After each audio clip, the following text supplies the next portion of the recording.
You can have does anyone here don't know what is an IoT device? I'll explain. IoT device is something like whatever a physical thing we make it using we give that physical thing computing skills.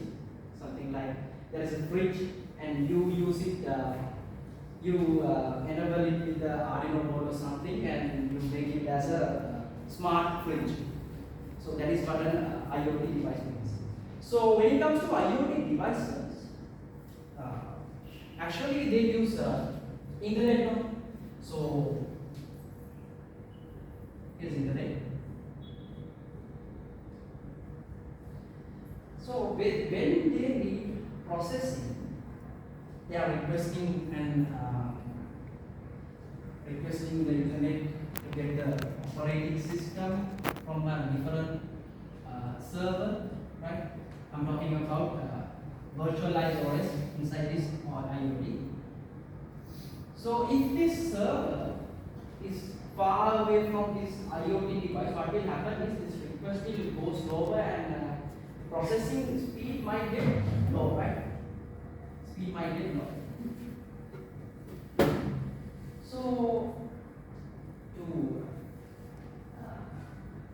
get out that drawback, the edge computing will do is it will provide the servers within the range of like 100 kilometers and more closer for these IoT devices, and it will make it more.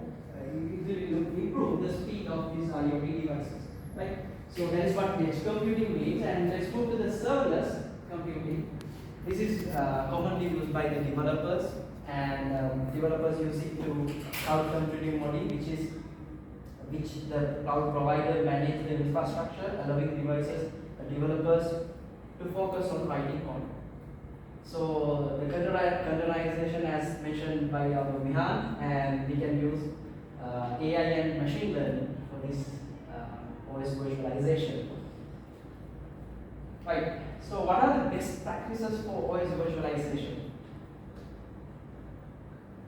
So you can do monitoring and performing tuning, and you can monitor the resources usage and system health and application performance.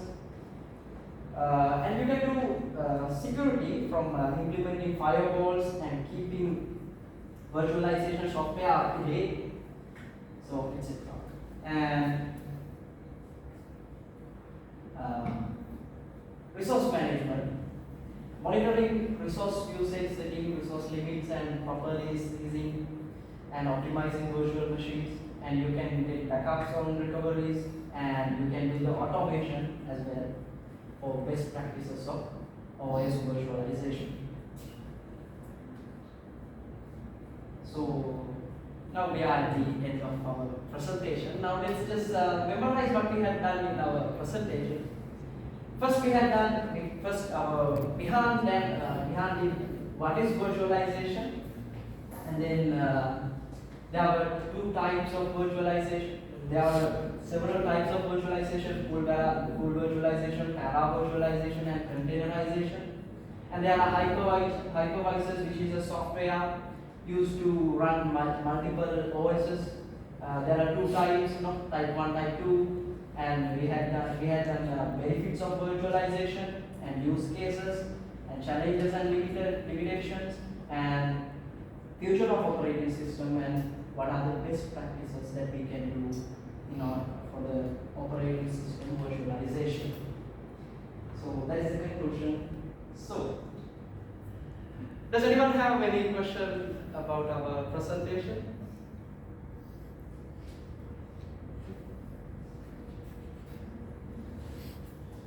I hope everything is clear.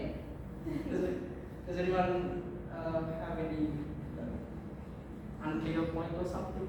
No? Oh, okay. Right. For each question you will get 2 marks. For each question you will get 2 marks. You can ask questions now. You can correct 2 marks individually, the audience. can ask any question. It's 2 marks worth question.